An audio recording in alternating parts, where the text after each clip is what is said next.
Hi guys, જો તમે રૂમમાં જાઓ ને જમીન પર વાળ જ વાળ, તમે નાહો તમારા સિંકમાં વાળ જ વાળ, તમે સૂતો ને તમારા તકિયામાં વાળ જ વાળ, તમે જ્યાં જાઓ ત્યાં તમને ઘરમાં બી નકરા તમારા વાળ જ વાળ દેખાતા હોય. શું આવું બધું તમારી જોડે થઈ રહ્યું છે? તો હું તમને આજ એવી ટિપ્સ બતાવવાની છું જે તમારા વાળ ખરતા બી અટકાવશે ને તમારા વાળમાં ગ્રોથ પણ સરસ કરશે. હું છું ગાઈસ અપેક્ષા. તો હા guys, welcome back to a new video. ફરીથી એક મસ્ત મજાના વિડીયોમાં તમારું સ્વાગત. તમને એવું થતું હશે કે આજે આટલી બધી રેડી થઈને કેમ આવી ગઈ છે ગાઈસ? મારે એક ઇન્સ્ટાગ્રામ નો વિડીયો હતો, શૂટ કરવાનું હતું, તો એ શૂટ કરી રહી હતી એટલા માટે રેડી થયેલી હતી. તો સાથે સાથે મારે યુટ્યુબ ફેમિલી વાળાને બી બતાવવાનું હતું કે હેર કેરની ટિપ્સ બહુ બધી આપવાની હતી, કેમ કે બહુ જ બધા લોકો મારી પાસે માંગી રહ્યા હતા. મારી કોમેન્ટ, મારું ઇનબોક્સ હેર કેર થી ભરી ગયું છે. ઇન્સ્ટાગ્રામમાં મેં એક જ વિડીયો મૂક્યો હતો હેર કેર નો હમણાં, તો 4 લાખ અને 3 કે 4 એટલે 404 કે જેટલા વ્યૂઝ એમ આવી ગયા છે. તો મેં કીધું બધા હેર કેર જોઈએ છે, તો ચલો ત્યારે આપણા મસ્ત મજાના હેર નું હેર કેર આપી. મારા એક્સપિરિયન્સ પ્રમાણે તમને બતાવવાની કે હેર કેર માટે તમારે શું શું કરવું જોઈએ. સૌથી પહેલા તો ગાઈસ, ટાઈમ પર હેર વોશ કરવાના રાખો. તમે જોજો છોકરાઓના વાળ જલ્દી વધશે. તમે તમારા ઘરમાં જ કોઈ ભાઈ હશે, પપ્પા હશે, હસબન્ડ હશે, એમને કહેશો કે શું યાર તમારા આવડા હેર ને ઘડી ઘડી તમારે હેર કટ કરાવો છો, પણ તમે જોજો અહીંયાથી એમના હેર વધી ગયા નીચેથી. એનું મેઇન કારણ શું છે? બોયઝ મોટા ભાગના તમે જોજો એ રોજ હેર વોશ કરતા હોય. કદાચ એક દિવસ સ્કીપ કરીને એક દિવસ હેર વોશ કરતા હોય. 90% બોયઝ તો રોજ જ એ લોકોના હેર જલ્દી વધે. એનું મેઇન રીઝન છે એમના વાળમાં પરસેવો થયો હોય. આપણે કેવું છે, વાળમાં પરસેવો થાય, ધૂળ ને ઉડે, વાળ ધોવો ને એટલે બધું ચોંટી જાય, તમે ઓળ કરતા ન હોય વાળ એટલે બધું એકની જગ્યાએ ચોંટી ગયું હોય, એના લીધે તમારા હેર ખરતા. તો એ બધાની ટિપ્સ આજે હું તમને આપવાની છું કે તમારે શું કરવાનું. સૌથી પહેલા તો હેર ને ગંદા નથી રાખવાનું. મેં મારા બહુ જ બધા વિડીયોમાં કીધું છે કે તમે હેર વોશ કરવાનું રાખો, હેર વોશ કરવાનું રાખો. કઈ ના કરી શકો તો અઠવાડિયામાં 2 વાર તો તમે વાળને ધોવો ને ધોવો. જે લોકોની મેન્ટાલિટી છે કે દર રવિવારે જ વાળ ધોવાના, દર રવિવારે જ વાળ ધોવાના, એ મેન્ટાલિટી બંધ કરી દો ગાઈસ, અને વચ્ચે વચ્ચે વાળ ધોવાનું રાખો. તેલ નહીં લગાવો ને તો બી ચાલશે, તમારા વાળ લાંબા થશે એ ગેરંટી મારી છે, પણ હેર વોશ ટાઈમ પર કરવાના રાખો. ગાઈસ, હું એવી હેર કેર ટિપ્સ બતાવવાની છું કે જેમાં કોઈ મોંઘી પ્રોડક્ટ લેવાની જરૂર નથી, મોંઘા શેમ્પુ લેવાની જરૂર નથી. એવું બધું હું નથી લેતી, કેમ કે આવી બધી વસ્તુમાં તો હું કંજૂસ છું. હું કઈ એક્સ્ટ્રા પૈસા ખર્ચું એમ છું નહીં. મને એમ થાય કે જો ઘરમાં રહેલી વસ્તુથી આપણા વાળને હેલ્પ થતી હોય, આપણને હેલ્પ થતી હોય, તો પછી આપણે મોંઘા ખર્ચા શેના માટે કરવાના? સૌથી મેઇન વસ્તુ છે કે કેમ મોંઘા ખર્ચા કરવાના. નાની નાની ટિપ્સ નું ધ્યાન રાખો એટલે તમારું કામ પૂરું. કિચનમાં મળેલી વસ્તુથી તમે રેમેડીઝ કરો એટલે તમારું કામ પૂરું. અમુક એવી હેર કેર મિસ્ટેક છે જે આપણા બધાથી થાય છે, બસ એને થોડી ઓછી કરો. આપણે છે ને રોજ વાળ બી એક જ વાર ઓળે મૂકી દેતા, આજ સવારથી કાલ સવાર, આ રવિવારથી આવતા રવિવાર વાળ ધોવાની. એ બધી ખબર નહીં આપણા ગુજરાતીઓની સ્પેશિયલી મેન્ટાલિટી થઈ ગઈ કે રવિવારે માથું ધોવાનું, અને આજ સવાર માથું ઓળ્યું કાલ સવાર, આજે ઓફિસ જતા ઓળ્યું કાલ સવાર, આજે નહીં ઉઠીને ઓળ્યું તો કાલે ઓળવાનું. કઈ જેવું ના હોય. એમાં બી છે ને જે તમારા અહીંયા ઉપર સ્કાલ્પમાં ઓઇલ હોય ને, એ તમે હેર મતલબ કાસ્કો ફેરવો એટલે તમારા નીચેના વાળને બી મળે. એ બધું બહુ જ જરૂરી હોય છે. નાની નાની વસ્તુ જેવી હોય છે જે તમને હેર લોંગ કરવામાં, હેર તમારા મજબૂત કરવામાં, હેર સ્ટ્રોંગ કરવામાં તમને હેલ્પ કરે ગાઈઝ. અને આ જો એકદમ સિલ્કી સ્મૂથ શાઇની હે. મારે હેર વોશ કરે 2 દિવસ થઈ ગયા, કાલ બાદ તો મારે હેર વોશ કરવાનો ટાઈમ બી થઈ ગયો, પણ હેર જો શાઇન જો. હું બી કોઈ એવું મોંઘું શેમ્પુ કે કઈ નથી યુઝ કરતી ગાઈઝ. મોંઘા શેમ્પુ તમે અગર અફોર્ડ કરી શકતા હોય તો ઘરમાં રાખી શકો છો ઓકેશનલી એવી રીતે યુઝ કરવા માટે. અધરવાઇઝ ઘરે બનેલું શેમ્પુ જ યુઝ કરવું ગાઈઝ.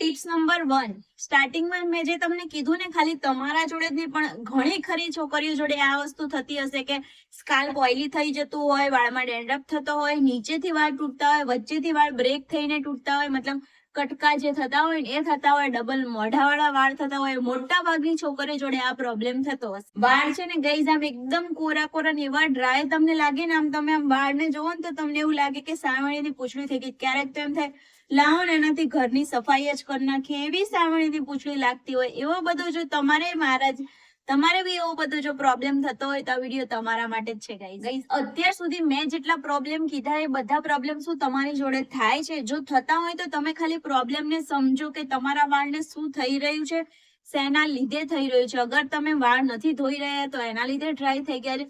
અમુક લોકોને બહુ જ તેલ નાખવાની ટેવ હોય તો તેલ નાખ્યા, બહુ બધું તેલ નાખી દો, પછી તમે એને ધોવો નહીં અઠવાડિયા સુધી, તેમાં ધૂળ ને બધું ભેગું થાય, પછી જ્યારે ધોવો એટલે તમારા જે બાથરૂમનું જે સિંક પેલું હોય એની અંદર વાળ જ વાળ થતા હોય, એવું બધું થતું હોય તે નાની નાની મિસ્ટેક બંધ કરી દો ગાઈસ. તો ટિપ્સ નંબર 2 છે, જો વાળમાં છે ને એ ગંદકીના લીધે તમારા વાળમાં ધૂળ ને માટી ચોંટી જાય, એના લીધે ડેન્ડ્રફ થાય, વાળ તૂટવા માંડે, વાળ ખરવા માંડે, તો એના લીધે સૌથી મેઇન મેં જે કીધું એમ કે અઠવાડિયામાં તમારે 2 વાર હેર વોશ કરવાના છે.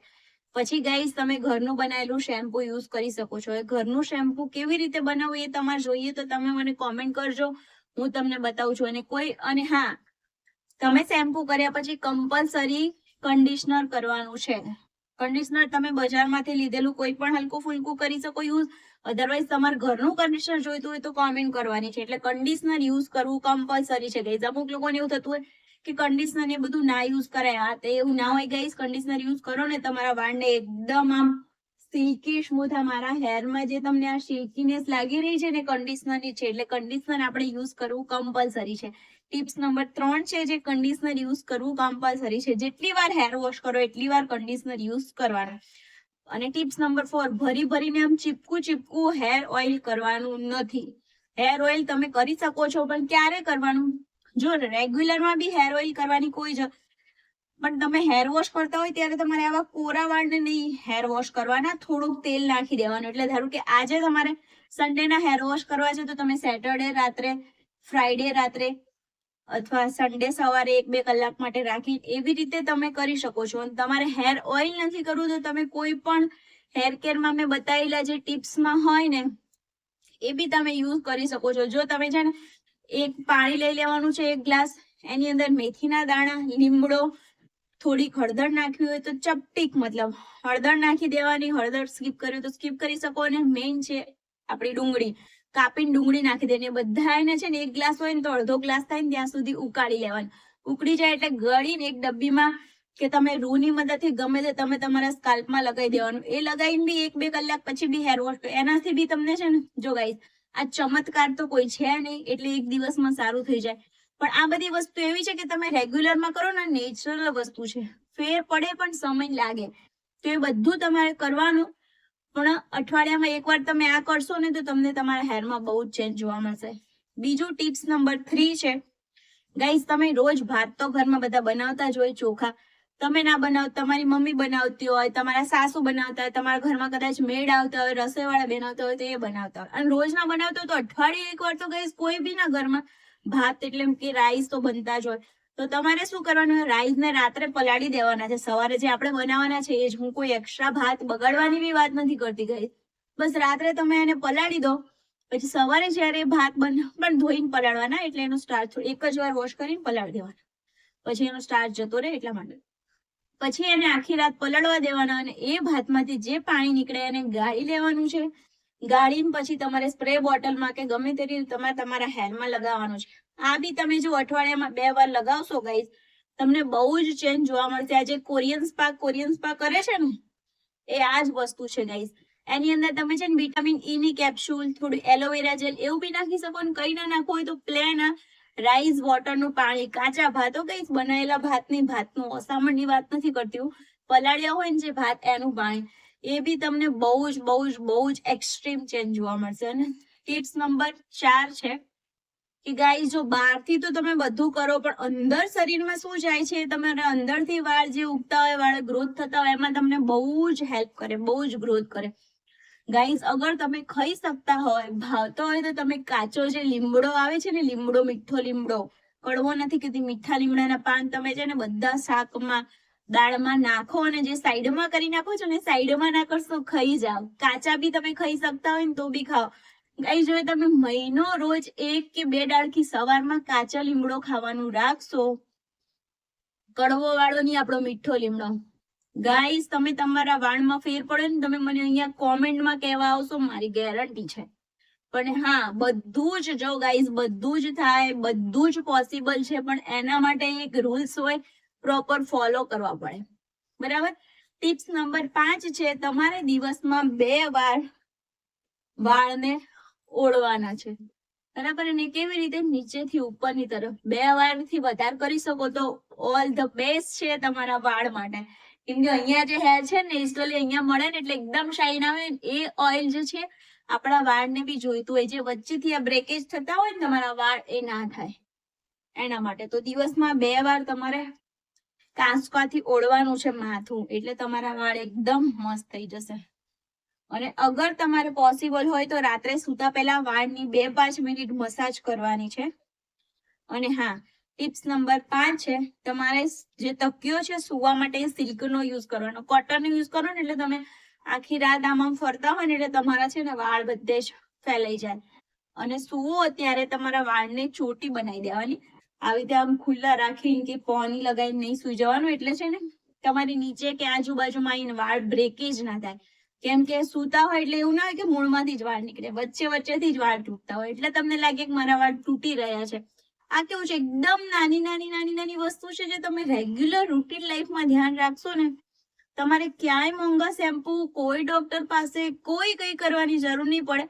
પણ જો મારા હેર બી આવા છે, હું બી કઈ એવી એક્સ્ટ્રા કેર નથી કરી શકતી ગાઈસ, કેમ કે મારે ઘર સંસાર છે, મારે બચ્ચું છે, મારે ફેમિલી છે, મારે મારી પોતાની લાઈફ છે, મારે આ બ્લોગ ચેનલ છે, મારે ઇન્સ્ટાગ્રામ આઈડી, મારી પાસે બહુ બધું કામ છે. કેમ કે જે આ વિડીયો જોતા હોય ને એ લોકો એમ કહેશે કે આવું બધું કરવાનું અમારી પાસે ક્યાં ટાઈમ છે. કઈ હું તમને એક્સ્ટ્રા કઈ કરવાનું કહેતી જ નથી. હવે તમે સૂતા ટાઈમે 1-2 મિનિટ ચોટી ના કરી શકો? 1-2 મિનિટ બેડમાં બેઠા બેઠા 2 મિનિટ મસાજ ના કરી શકો? તમે અઠવાડિયામાં 2 વાર તમારા વાળ ના ધોઈ શકો? કરી શકો ને, બધા જ કરી શકે ગાઈઝ. હું એવી જ વસ્તુ બતાવી રહી છું, અને હું જે હેર કેર ટિપ્સ કહી રહી છું એમાં હું એક્સ્ટ્રા એફર્ટ કે એક્સ્ટ્રા પૈસા નાખવાનું ક્યાંય નથી કહી રહી. હું ક્યારેય કોઈને બી એવું મોંઘું કોઈ સજેસ્ટ જ નથી કરતી કે તમે મોંઘી આ વસ્તુ લો, આમ કરો, તેમ કરો, તમારા વાળ આમ થશે, તેમ થશે. ના, હું તમને મોસ્ટલી હોમ રેમેડીઝ બતાવું છું, જે તમને તમારા કિચનમાંથી કોઈ પૈસા ખર્ચ્યા વગર મળી જાય. તો પૈસા ખર્ચ્યા વગર મળતી હોય તો કેમ ના કરીએ આપણે ગાઈઝ. ટિપ્સ નંબર 6 છે, આ બધું કરશો એનાથી તમને એક્સ્ટ્રીમ ચેન્જ જોવા મળશે. પણ સૌથી મેઇન વસ્તુ, તમે ખાઓ છો શું? જો તમે મારા દરેક વિડીયોમાં આ પોઈન્ટ તો હશે ને હશે, હેર કેરના વિડીયોમાં, કે તમે જો જંક ફૂડ ખાતા હોય રોજ, પિઝા, બર્ગર, પાણીપુરી, આમ, તો પછી તમારા વાળને કઈ નહીં થાય. કેમ કે જેમ આપણી બોડીને બધી વસ્તુની નીડ છે ને, એમ આપણા હેરને બી નીડ હોય છે. તમે જેમ તે રેગ્યુલર રૂટીન લાઈફમાં ખાશો તો તમારા હેર ખરશે બી ખરા, વધશે બી નહીં, બ્રેકેજ બી થશે, અને તમને એવું લાગશે કે સાવણીની પૂંછડી તો બની જ ગઈ છે. હવે ક્યારેક તો તમને આમ રોવ આવશે કે હું ટકલી તો નહીં થઈ જાઉં ને, એવું થઈ જશે. એટલા માટે જ હું તમને કહી રહી છું કે તમે ખાવાની તો હું ક્યારેય ના નથી પાડતી. હું માણસ છું, હું ખાતી હોય, તમે ખાતા હોય, પણ થોડું લિમિટમાં, થોડું ઓછું. ક્યારેક નહીં ખાવાનું. એમ થાય કે આજે ચાલે એવું છે તો ચલાવી લેવાનું. એનાથી તમારી બોડીને હેલ્થ થશે, તમારા હેરને બી હેલ્થ થશે, બહુ જ તમને તમારી સ્કિનમાં બી ફેર જોવા મળશે. અને હા, મેઇન વસ્તુ, તમને એક વસ્તુ કહેવાની જ રહી ગઈ વાતો, હું આખા દિવસમાં કયું ડ્રિંક પી રહી છું. અત્યારે મેં મારી ડાયટ સ્ટાર્ટ કરી દીધી છે, કેમ કે મારું વજન પહેલા કરતા થોડુંક વધી ગયું છે. થોડુંક એટલે 2-4 કિલો. પણ મને છે ને મારું વજન વધે ને એવું બિલકુલ નથી ગમતું. મને એવું કે મારું વજન પ્રોપર થોડું રહેવું જોઈએ, કે એકવાર જો એક્સ્ટ્રીમ વધી ગયું તો મારી તો તાકાત નથી કે હું એકદમથી એને ઉતારી શકું. એટલે હું છે ને અમુક અલગ ટાઈપના ડ્રિંક પી રહી છું આખા દિવસમાં. તો એ કયા પીવું છું એ તમારે જાણવું હોય તો કોમેન્ટ કરજો. આપણે એક અલગથી મસ્ત મજાનો વિડીયો બનાવશું કે જેમાં હું મારા ડેઈલી રૂટીનમાં શું પી રહી છું, જે મારા વેઇટ લોસમાં મને હેલ્પ કરે છે, અને શું ખાઈ રહી છું એ બી. તો ચલો, હેર કેરની ટિપ્સ આટલી જ હતી. ખાવામાં સૌથી મેઇન ધ્યાન રાખવાનું છે, તમારે પ્રોટીન વાળું ખાવાનું છે, જંક ફૂડ બંધ કરવાનું. ઓકે, આટલું તમે કરો. આ રાઈસ વોટરનું, મેથી દાણા વાળું, તમને બહુ જ ચેન્જ જોવા મળશે. ને ગાઈસ, તમે છે ને ઘરે કોકોનટ ઓઇલની અંદર આપણી ડુંગળી જે હોય ને એને મિક્સરમાં પીસી લેવાની. આપણે જે ડુંગળીની પેસ્ટ શાક માટે કેવું કરીએ, અને કોકોનટ ઓઇલની અંદર નાખીને એ ઓઇલ બી બનાવી શકો છો. જો ઓનિયન ઓઇલથી તમને પ્રોબ્લેમ, ઓનિયનની સ્મેલથી ના થતી હોય ને, તો ગાઈસ, આમ તો ઓનિયન છે ને કાચી ના હોય, ચડવી દેવાની પહેલા, મતલબ પેનની અંદર ઓનિયનની પેસ્ટ નાખી ડુંગળીની અને પછી એને થોડી ચડવી લેવાની અને પછી કોકોનટ ઓઇલ નાખવાનું. મારી ચેનલ પર છે ને પહેલા હું હિન્દીમાં વિડીયો બનાવતી હતી ને તો ઓલરેડી અવેલેબલ છે, તમે લખજો અપેક્ષા Shukla blog hair oil video. ના મળે તો મને કહેજો, હું તમને લિંક મોકલાઈશ. તો કઈ જે હેર ઓઇલ નો જે વિડીયો છે ને એ બી તમને હેલ્પ કરશે ઘરે હેર ઓઇલ કેવી રીતે બનાવવું એ, અને એનાથી તમારા વાળ છે ને બહુ જ મજબૂત થશે, બહુ જ મજબૂત. ચલો આજનું જ્ઞાન આટલું જ રાખે છે, કેમ કે બહુ જ્ઞાન થઈ ગયું. તમે પાછું બહુ વધારે પડતું આપીશ ને તો લેશો નહીં અને બીજી વાર પાછા પૂછવા આવશો કે સાચે આવું હોય, સાચે આવું થઈ શકે. હે તમે જે કીધું તું એ સાચું છે, મેં જે કીધું તું એ સાચું છે, હું પ્રૂવ કરું છું, હું મારા હેર પર એપ્લાય કરું છું, મને ફેર લાગે તો જ તમારા પાસે શેર કરું છું. એમને હું ક્યારેય હું મારા પર એપ્લાય કર્યા વગર હું ક્યારેય તમને સજેસ્ટ જ નથી કરતી. તો પ્લીઝ ગાઈઝ કરજો, તમને સારું લાગશે. સારું લાગે તો અહીંયા કોમેન્ટ કરજો, એટલે બાકીના લોકો જેને ટ્રસ્ટ ના હોય ને કોમેન્ટ જોઈને ટ્રસ્ટ આવે. તો ચલો આજનો વિડીયો અહીંયા સુધી જ રાખીએ છીએ. કાલે પાછા મળશું ફરી એક મસ્ત મજાનો વિડીયો સાથે. ત્યાં સુધી તમારી પ્યારી પ્યારી અપેક્ષા ને બબાઈ જય મને જય શ્રી કૃષ્ણ, જય દ્વારકાધીશ ગાઈઝ.